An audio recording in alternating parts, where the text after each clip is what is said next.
If you're a Miami sports fan, then there's only one store to go to, and that's Caneswear at Miami Fanwear in Davie. They're your one-stop shop for all your Inter Miami CF, Canes, Dolphins, Panthers, and Marlins merchandise. They have hats, t-shirts, game day jerseys, and so much more. Located at 2511 South University Drive in Davie, and open 24/7 online at caneswear.com or intermiamiwear.com. Call them at 954-835-5597. Caneswear, the spot where Inter Miami and all Miami sports fans shop. Oh, great. You have a doorbell camera. Now you have a front row seat to your house getting robbed. They're breaking into my house! Ooh, there goes the TV. I'm sure it'll turn up at the pawn shop. No, not the TV! Just because you can see them, that doesn't mean you can stop them. With Slogans, you get 24-hour monitoring, a free home security system, and professional installation. Plus, free doorbell camera, one that'll actually work for you. Get out of my house! Get out of the house! Call 1-800-ALARM-ME.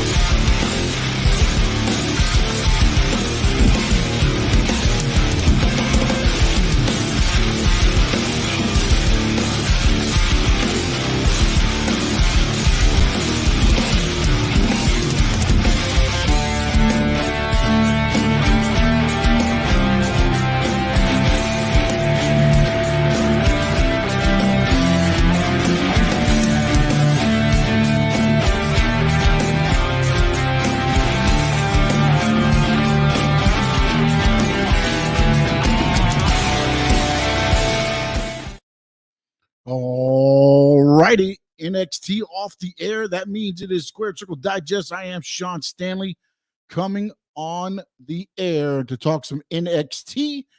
And Jamie Zaria, appreciate you, man. Already in there. And yeah, the show, it's going to be a quick show. We're going to talk a little NXT today. We did Raw last night. We got AEW Dynamite tomorrow night. So we will talk some AEW as well for you AEW fans. But tonight it was WWE NXT. Not a bad show overall. Started off hot, tailed off during the middle, and then I thought the Carmelo Hayes and those matches at the end did bring back up the energy in the Capital Wrestling Alliance zone there. The one thing that I love about NXT, and I've always liked this, is the intimate environment that you have. Because again, it's hard to perform in front of an arena when you're there and you're told to perform for a red light on a camera. And you got 27,000. If you go to WrestleManias, you've had 70,000 fans watching a show. But then when you're in that Capital Wrestling Alliance, it probably holds about maybe 150, 200. It just feels so much better. And it comes across better on TV. Last night, to me, the Raw crowd was dead in Columbus. Tonight, this crowd is probably the same crowd that's there every week, week in and week out, kind of like with the Big O community. You see that there, and you feel that energy. And I think you're going to feel that energy throughout this week also. I mean, this week, South Florida, oh, not South Florida, but Florida in general is going to get, bombarded with wrestling. You got AEW in Jacksonville tomorrow night.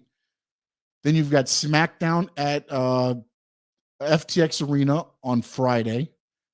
Then you've got in Orlando AEW Revolution Weekend, which is a pay-per-view weekend. So the crowd is going to be it's going to be interesting to see how this plays out for Florida here. But tonight it was NXT, the recap. Braun Breaker, the NXT heavyweight champion, was joined by Tommaso Ciampa. They look like the Steiners 2.0. If you watched any of the show at the beginning, Ciampa came out in his little Steiners outfit, and they kind of look like Rick and Scott Steiner. They even used the one of the moves, the bulldog off the top rope. They used those the Steiner moves there. Rude and Ziggler were their opponents. Again, I found it odd last night that Rude and Ziggler, and they promoted on the Raw. To me, Rude and Ziggler, their work rate works better with NXT. It's a quicker work. I think I could talk. It's a quicker work rate In NXT, it's very fast paced, and to me, that works better for Rude and Ziggler. And I thought they worked great as a heel tag team. They did everything. Just the cheating that they did. They cut the ring in half. Great tag team wrestling to start off the NXT. And again, I think they did it right with Braun Breaker and Ciampa taking on Ziggler and Rude. Ziggler brings so much. He's so good, so talented. He doesn't get on Raw what he deserves. To me, he doesn't get the push that he deserves. And hopefully on Sean, is there a single location where all the wrestling events are listed?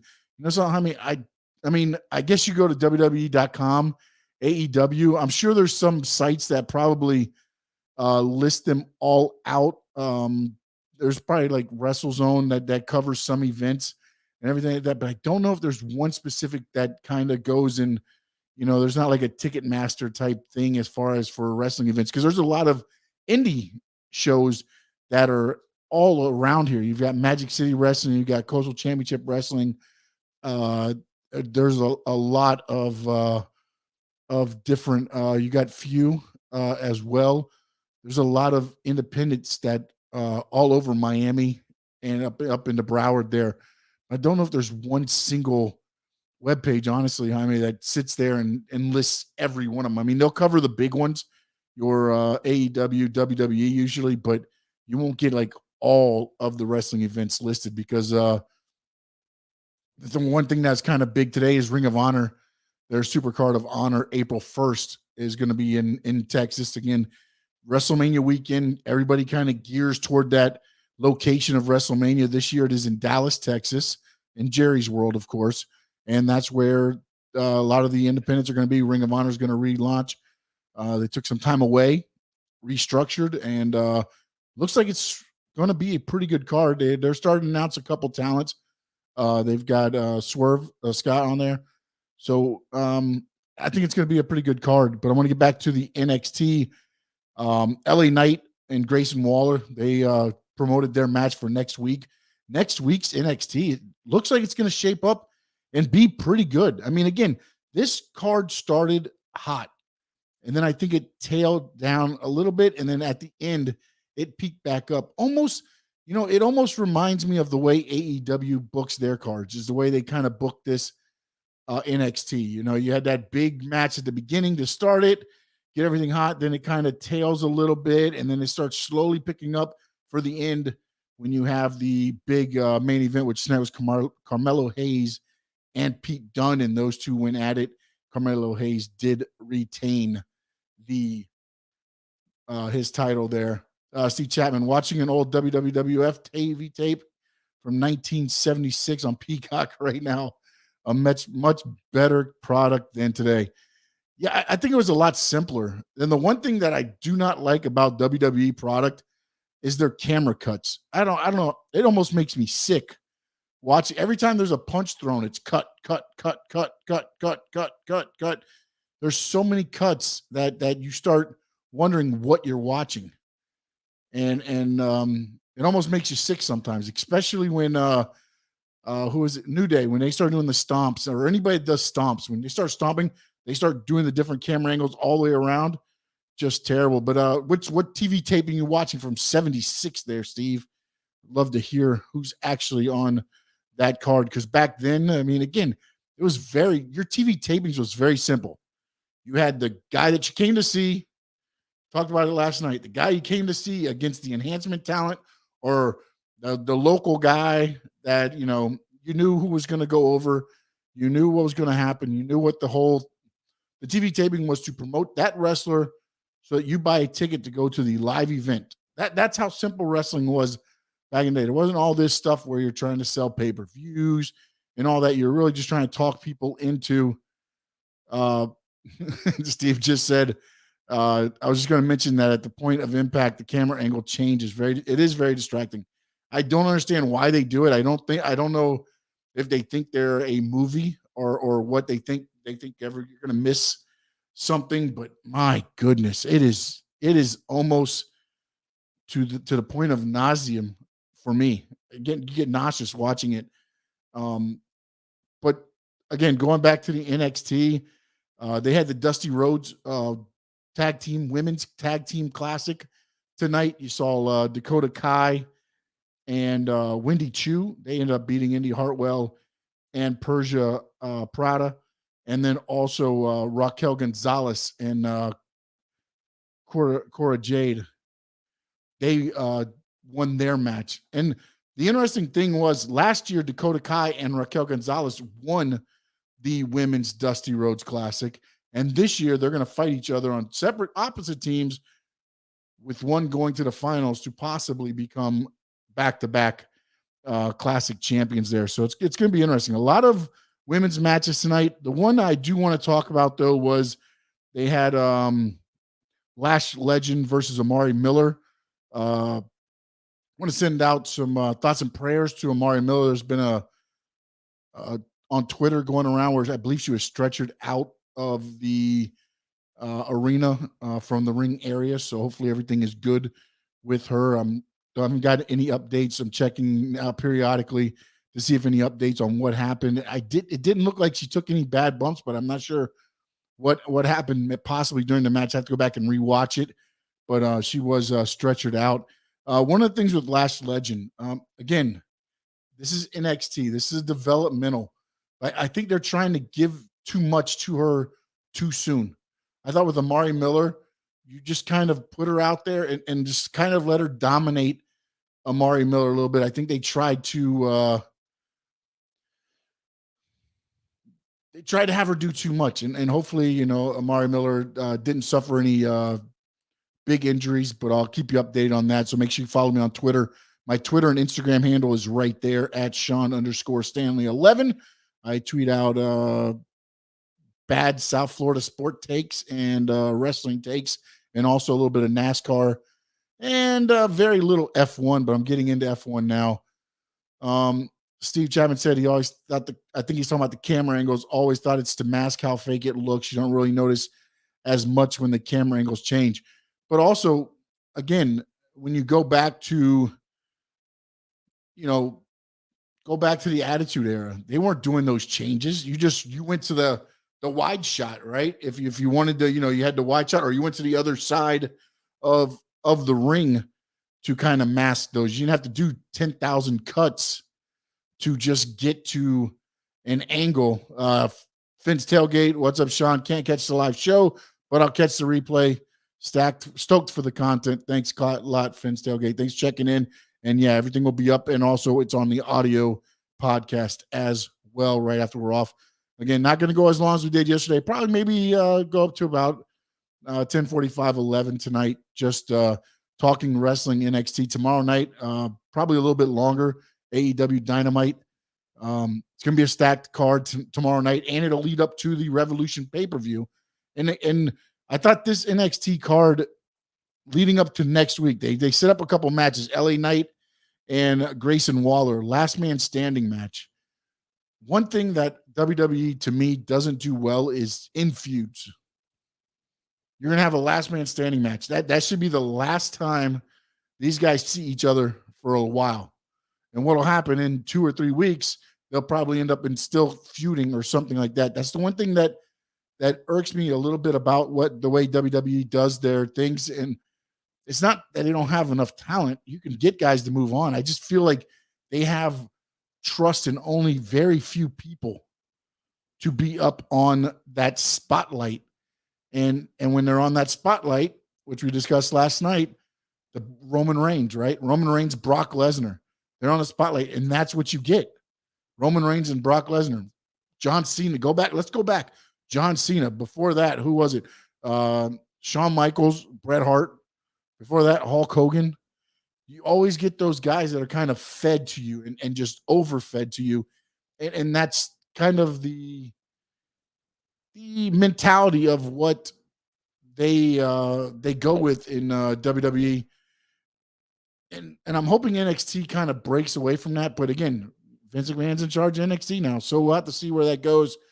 Steve Chapman checked back in. The show I'm watching now has Crusher Blackwell in a handicap match, killed 2 guys. Now there's a buildup when he faces Bob Backlund. Everybody can't wait to see Blackwell get what's coming to him.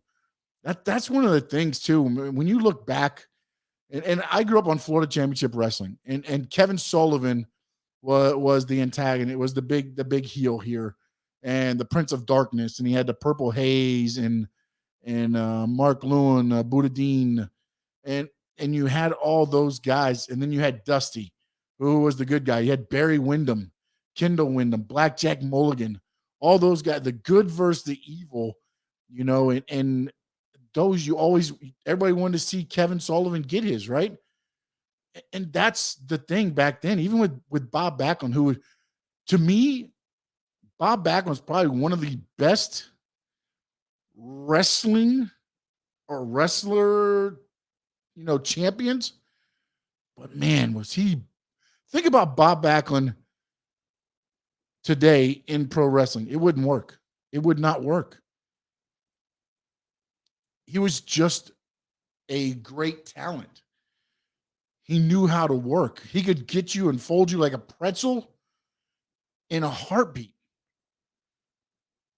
And then he went into the politics and he did his whole thing with the bow tie, and a lot of people remember that. And I was like, wow, where'd this Bob Backlund come from? And then you start thinking about some of the other guys that were back in that time. George the Animal Steel, right? Everybody's like, oh, this guy's I think he's a literary professor at a college. These guys, they understood, to me, their gimmicks. They understood what they could do. And one thing that I remember Paul Heyman always says is hide the negatives, situate the positives.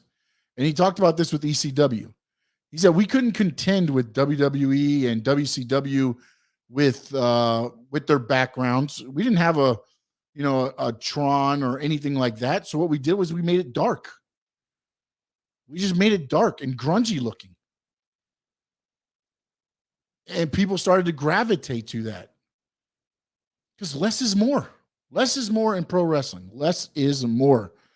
And get back into some of the NXT Imperium versus the Creed brothers. This looks like it's going to be set up for next week. It looks like possibly we could have 3 title matches, or at least 2 title matches next week, because a triple threat was set up also with Braun Breaker, Ziggler, and Ciampa. So it will be interesting. Ric Flair said he knew he could never take Backlund in a real fight. Wouldn't even try. Steele was a gym teacher and football coaching in Michigan. Yeah. No. I mean, look, there's guys that are legit shoot fighters. I mean, legit shoot wrestlers and things like that. I mean, you have to understand, Kurt Angle. I mean, you look at Kurt Angle, you look at Lesnar, you look at those guys like that. You're not going to go in there and try to shoot on them. Why are you going to do that? Ric Flair understood his abilities. He knew how to talk. He knew how to take an ass whooping. He knew how to talk to get the people to want to come to watch him get his ass whooped. That's what Ric Flair was, right? He's almost what every man wanted to be, with the robes and the Rolexes and the suits and the alligator shoes and the women on each arm. When he did those interviews, that's what every man wanted to be. Then when he got in the ring, he could go. He could wrestle. But he also knew his limitations.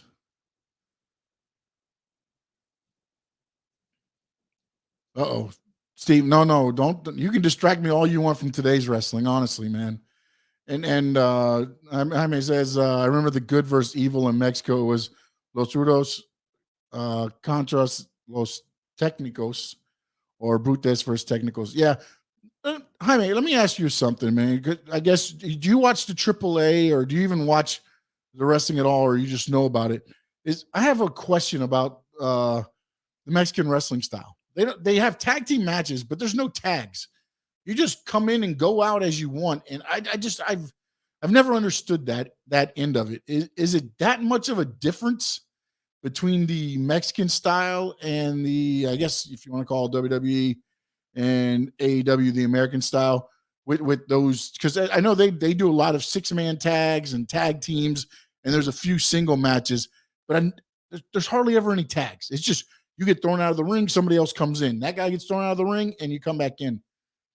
And I've always wondered because I never got the chance to go to Mexico. I wanted to go, but never got the opportunity. One thing I wish I probably would have tried harder on. Finn's post, Ric Flair connected with the audience. Yeah, no, 100%. And that's also the one thing, and I talk about it all the time, and the more we do these shows, you're going to hear this a lot, is that people got emotionally invested with Ric Flair. You love to hate him, or you wanted to be him.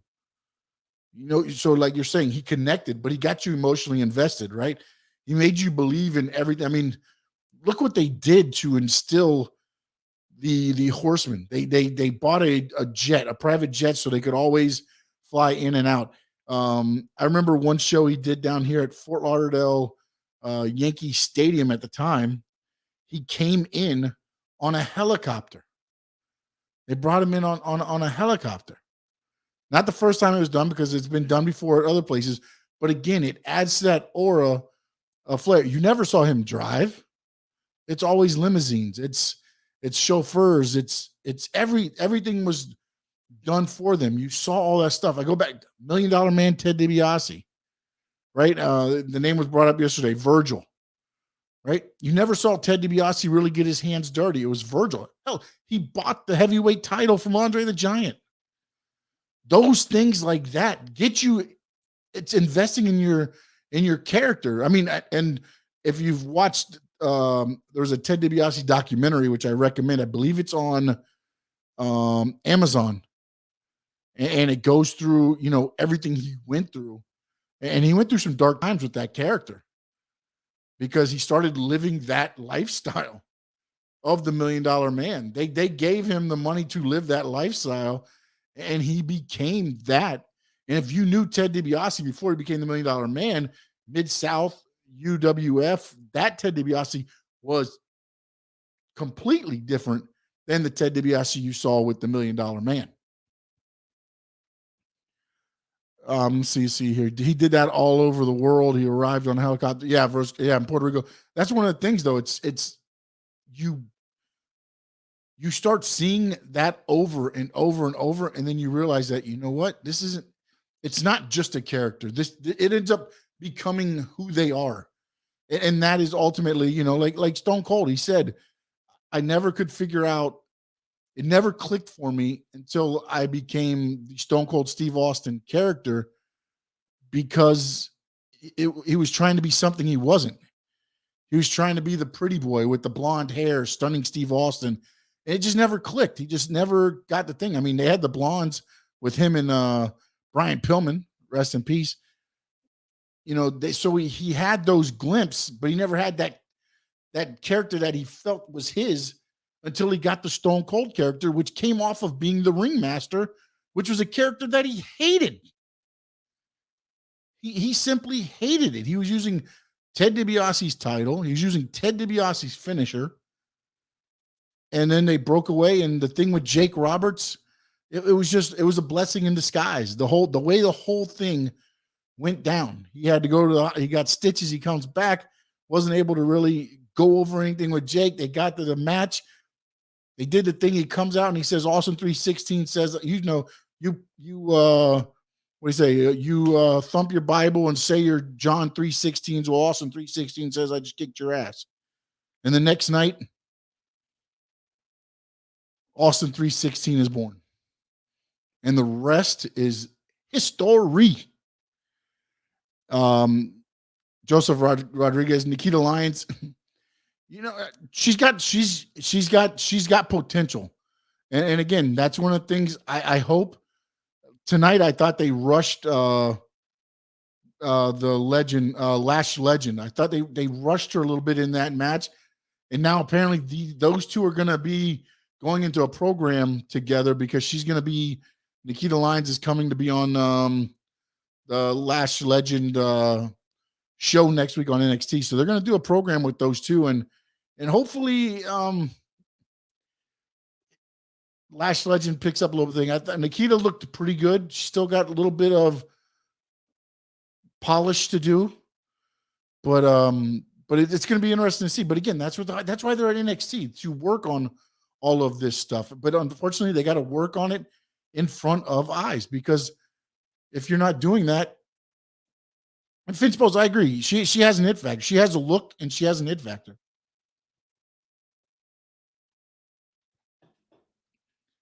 But there's been a lot of people that have had the it factor and it doesn't necessarily click right away. Drew McIntyre, one of them. He had the it factor the first time he was in WWE, squandered all that opportunity, had to leave, and then came back and finally became the Drew McIntyre they wanted to do, an extension of themselves. Yeah, no, it is an extension of themselves, but it's them. It's with the characters, it's them turned up 180 degrees. 100, however you want to do it, 100%, whatever you want to do. I told a story last night. I used to, I was an independent wrestler here in South Florida, and people used to come from my work. I was very quiet, came in, did my job, left. And they came to the shows and they were like, who the hell is this? And so it became me, but I elevated it a little bit more. Excuse me real quick. Apologize for that. But yeah, the characters need to be extensions of themselves. Like, I think some of the hardest characters anybody had to do is back in the cartoon era of WWE and be something you want. I mean, remember Wild Bill Irwin, right? This was the guy in NWA, WCCW, World Class Championship Wrestling, with a bullwhip and everything else, and chasing, people around and choking everybody out. All of a sudden, he shows up on WWE TV. He's the Goon, dressed in hockey skates and everything else. It's very hard to be those characters. And when you had those gimmicks back in the day, I mean, Hector Guerrero was the gobbledygooker. I mean, he was the little bird that popped out of an egg at a Survivor Series. You had those gimmicks. And I thought, even The Undertaker was that gimmick.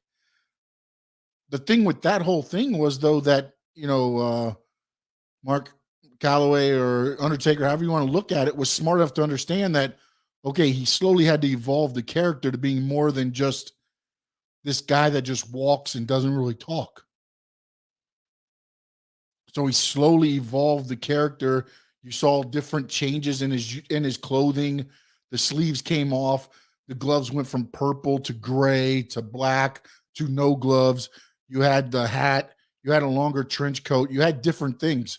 The slower walk to the ring and all that. Then he went to the American Badass, right? Or he went to, actually, I think, the Ministry of Darkness first. Then he went to the American Badass. Then he brought back the Undertaker. He understood how to make that evolve, that character evolve, but also that character evolved because it was an extension of who he was or who he became. He was the Undertaker. I mean, there's so many things he talks about, the stories where, when they wrestled at Madison Square Garden, they would leave in the ambulance, him and Paul Bearer, to get to their car so that nobody would see them leave the building.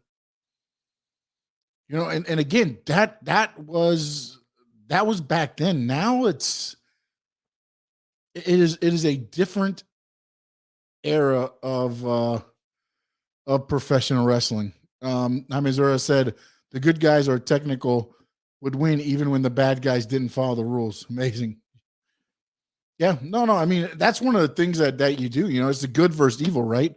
The good starts, the evil is cheating and cheating and cheating, but somehow at the very end, the good ends up pulling out the victory, and that gets everybody going. Anyone that didn't grow up in the WWF Northeast, highly recommend go on YouTube, look up interviews with Lou Albano. Oh my God.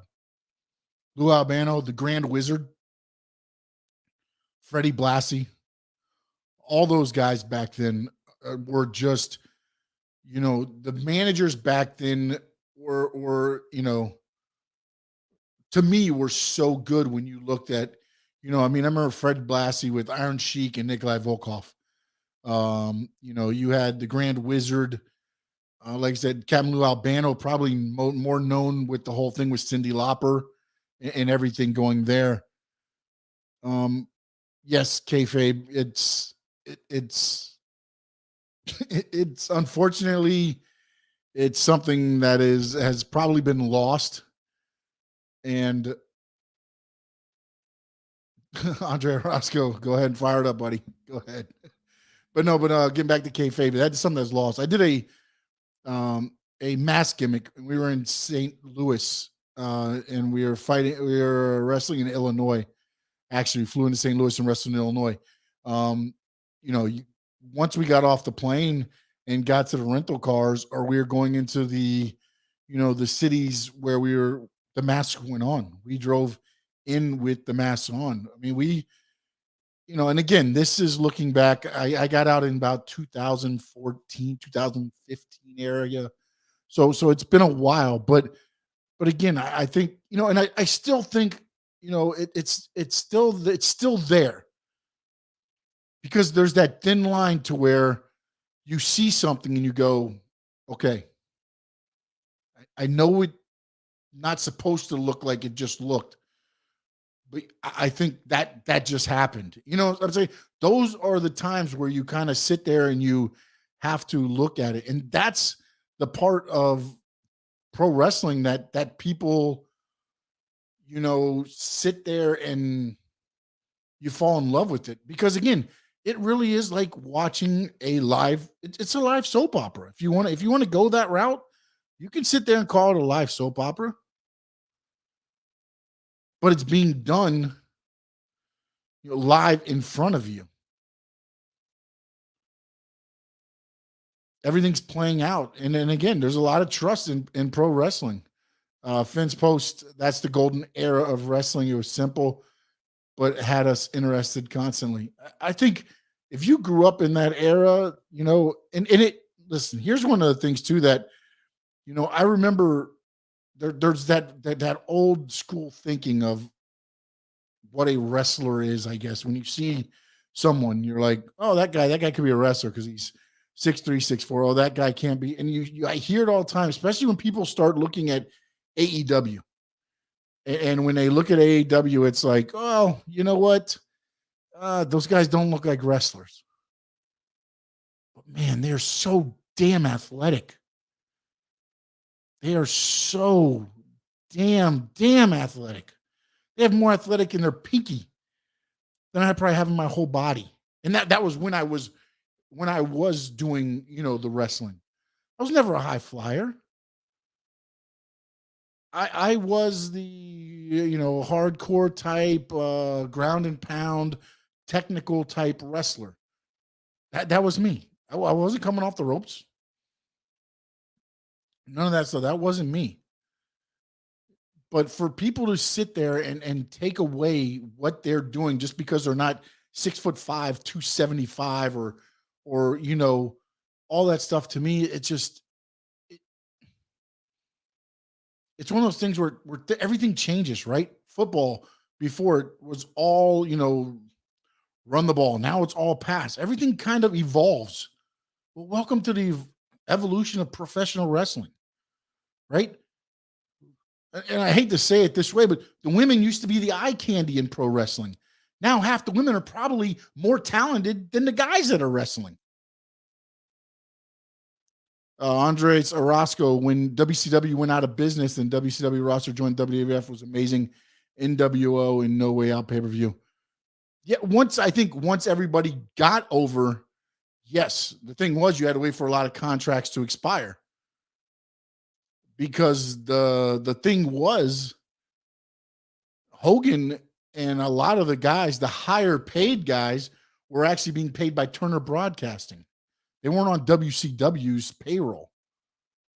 So they weren't coming to WWE because they'd have to give up the contract that they were getting from WCW or Turner Broadcasting. They would have to give that money up to sign with WWF. And a lot of them were like, screw that. I'll sit home and collect my $3-4 million a year. And thank you. But once they did get over there, I thought, yeah, I think there was some good stuff there. Finn's post. Also, the storylines had a payoff at the end. Now you follow a storyline that goes nowhere. You know, yes and no. I think there are some that you get the payoff. There are some. I thought and it's going to go back. I'm going to go back a little bit and work forward, trying out of memory as we go. I thought you got to pay off with Kofi Kingston. I thought you got to pay off with the Daniel Bryan. Let's see. Let's look. Drew McIntyre. I thought there was a payoff there at the end of that, although it was during COVID. So, when you start looking at that stuff, it wasn't as good. I think you're ultimately going to get the payoff with Brock and Roman. I don't know if it's the payoff that everybody wants. It's going to be interesting to see how that goes down, because the one thing that they did was they're going to make this a unification title match at WrestleMania. The problem is you've got Fox that wants a champion on their channel, and you've got USA that wants a champion on their channel. So ultimately what's going to happen is you're going to unify titles, and then you're going to bring another title back into the scene. So it's going to be very interesting to see how they handle that going. NXT 1.0 was very good with storylines. Yeah, again, I think that had the more Triple H, I think, was getting that independent vibe feeling, the intimate feeling, working with the crowd, where the crowd becomes, what do you want to call it, the 12th man or whatever. They're not only, paying to come, they are part of the show. And that's the one thing that I think AEW has done very well. AEW, with them singing Jericho to the ring, right? They've got the crowd involved as a member of the basically the broadcast.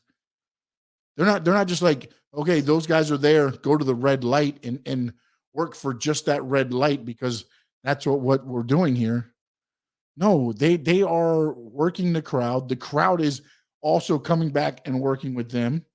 So, it's one of those things that that's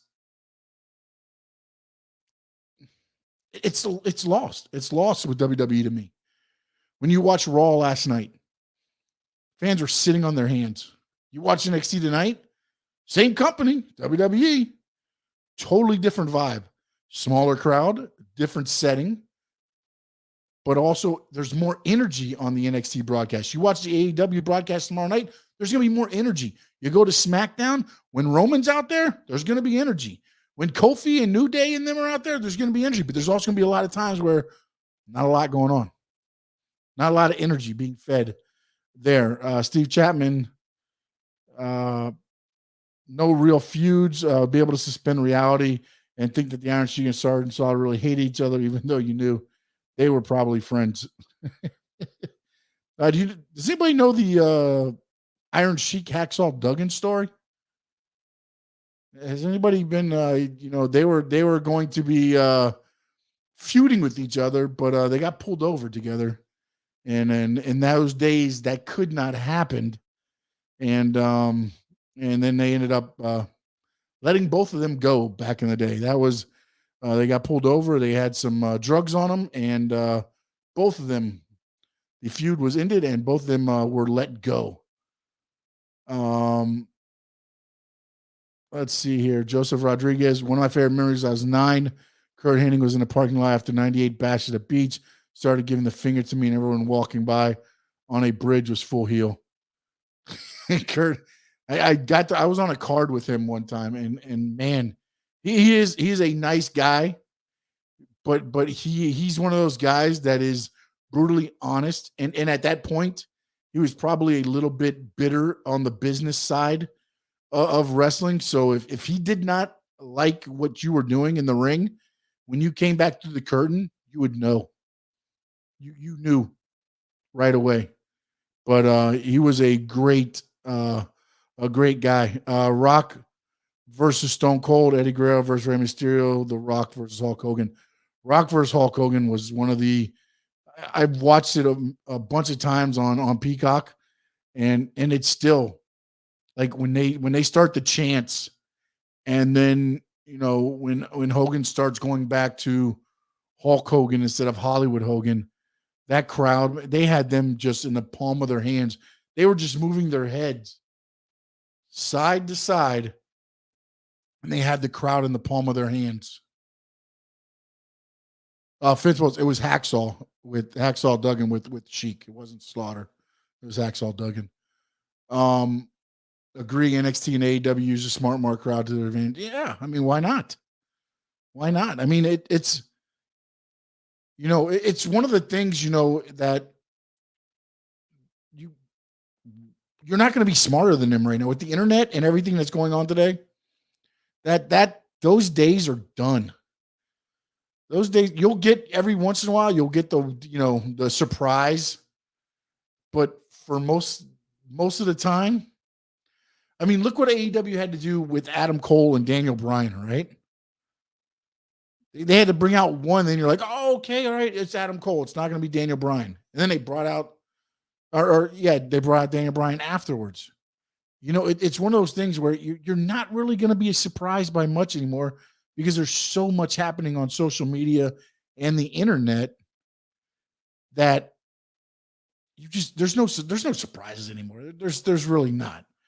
There's not. I mean, whether it's, and also, listen, Young Bucks and some of those guys, they use that stuff to feed also the smart marks. I mean, today the Young Bucks posted a thing right outside WWE headquarters, a picture, them standing right outside WWE headquarters. That's the things that they do, and you can use social media. And in this day and age, I mean, it was starting to come online, but it wasn't what it is now. Like the fact that, again, being the elite, that's the one thing that I said when AEW started is they are so smart that they're using YouTube to their advantage. They've got 2 shows on YouTube, AEW Dark and AEW Dark Elevation. And it's raising up some of their younger talent. Now, some of the guys that are on there, I don't think should be on there. I think they should get some TV time. But also, they've only got 2 hours of TV time. 3 hours if you want to throw the 1 hour of Rampage, which is usually a recorded show. And that's one of the things where, like, they keep signing all these big names, and to me, it's starting to become WCW 2.0. To the point that they're going to have so much talent and no TV time. Oh, you're only going to be so happy for so long on YouTube.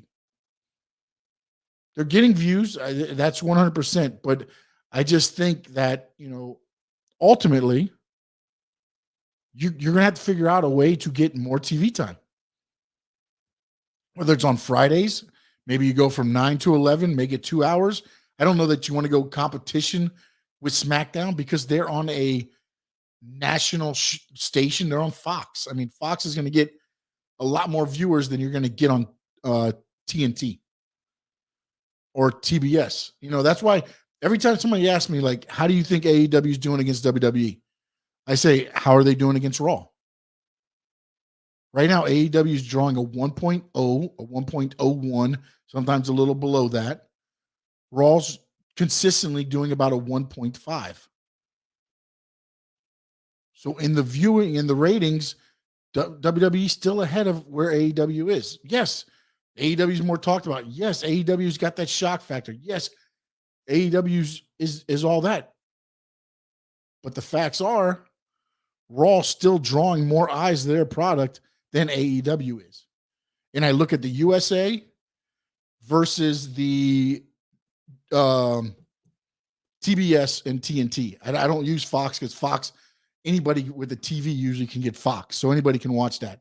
And they're usually drawing 2.1s on SmackDown. So, that's one of the things that you have to look out for. The crowd pop after that WrestleMania on Raw when Hogan's Jimi Hendrix was playing was one of the loudest. Yes. Yeah. No, but that's back then when, I mean, again, for everything that, when you look at Hogan, look, man,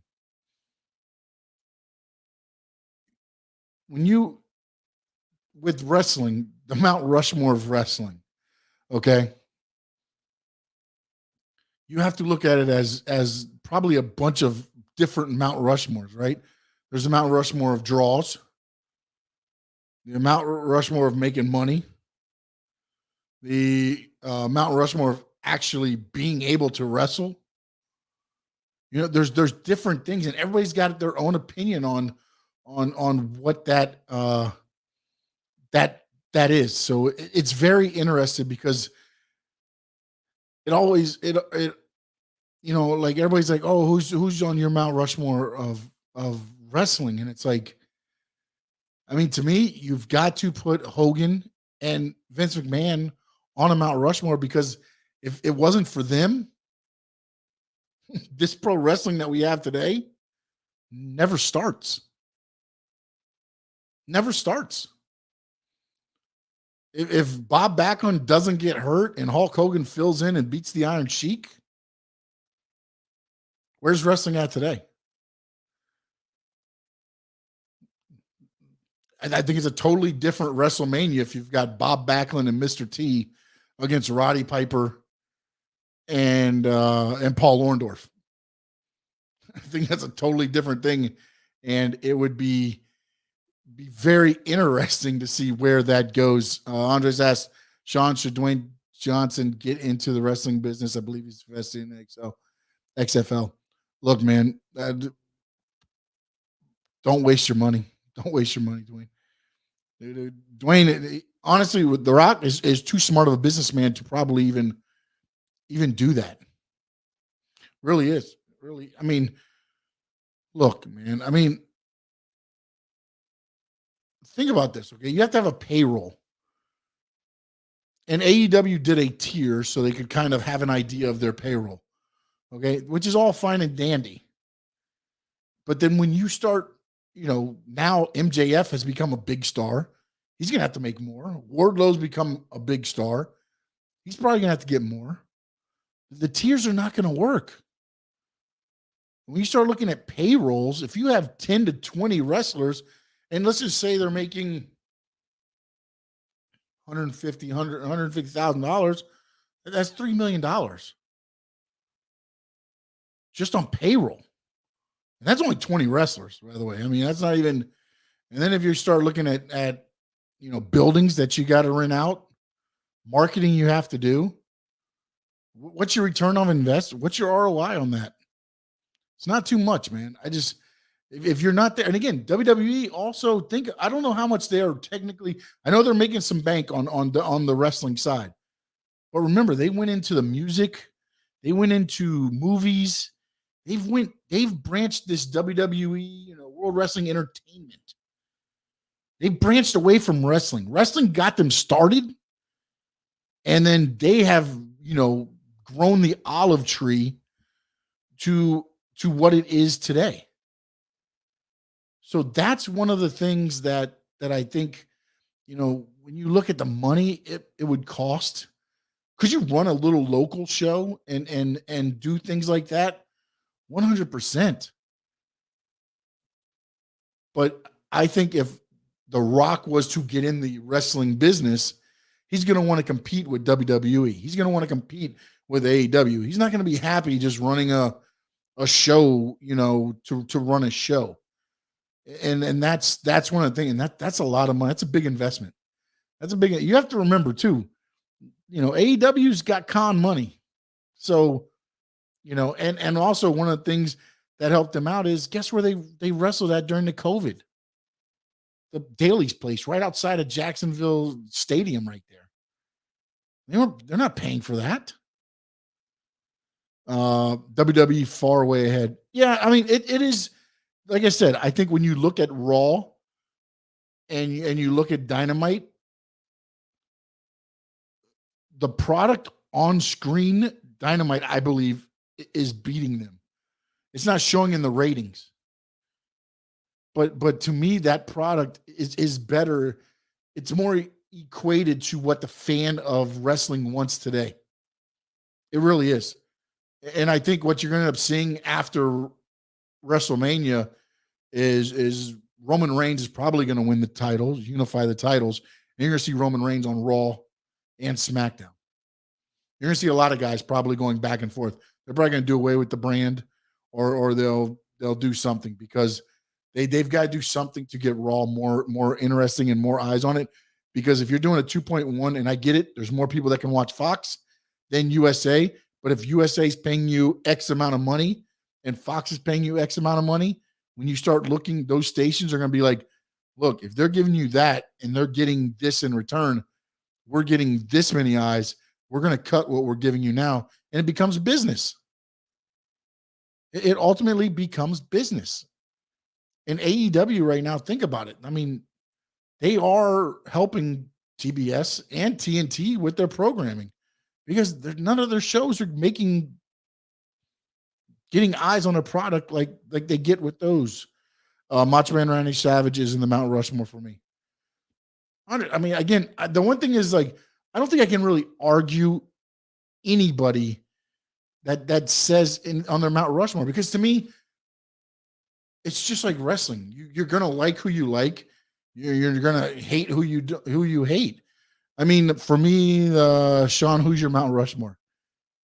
Again, it goes for, if you look at technical wrestling, if you look at drawing, if you look at, contributions to the business, and I'll go with contributions to the business, right? I'm just going to go with that one right now. Contributions to the business. To me, it would be Vince McMahon, Hulk Hogan, Ric Flair,